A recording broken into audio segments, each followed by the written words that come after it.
Манай сувагт тавтай морил өнөөдөр Canva-гийн Shape Cutout буюу дүрсээр ажиллах хэрэгслийг ашиглаад ийм эффектийг яаж хийхийг хамтдаа суръя. Хөвсгөл гэж бичих дэлгэцээ нээцгээе. Сошиал медиа руу ороод Facebook пост гэсэн нэг сонгоно.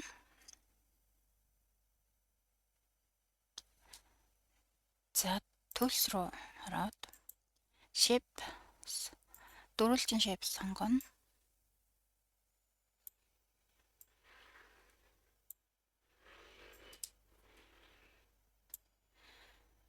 За өнгийн саарл болгочих.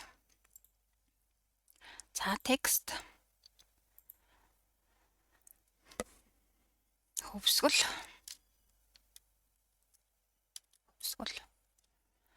бүх хэсгээ том болгоод сонглоо.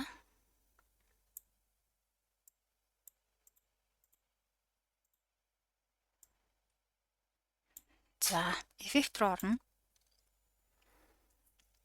Гадна талдаа хүрээтэй хүрийг нь цагаан өнгөөр сонглоо.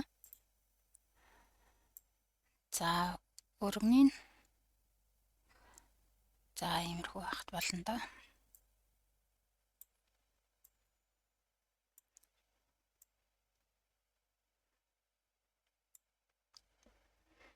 За apps руу орлоо.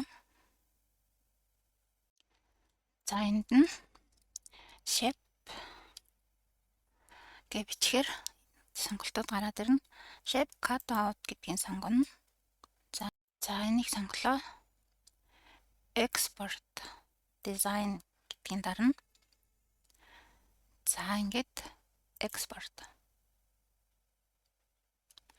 За одоо энэ артлынхаа сарл хэсгийг идэвхжүүлнэ. Өсгөнүүдээ бас идэвхжүүлнэ.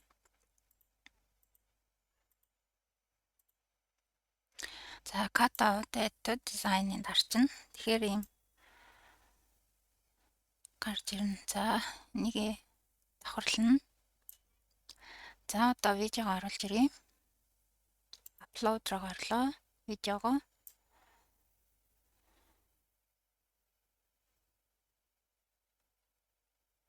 За ингээд тавьчихна. Маусныхаа зүүн талыг дарахаар энэ layer гэж гарч ирнэ. Send back гэдгийг дарлаа.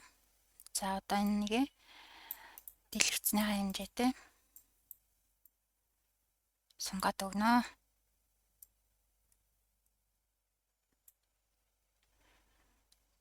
За эхнээс нь видео тоглуулъя.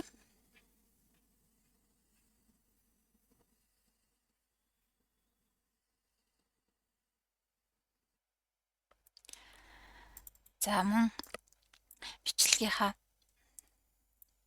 ингээд сунгаж болно. Илүү үүлтэй энэ гоё хэсгийг ингээд харагдуулъя гэх юм бол. За дахиад бичлэгээ харъя.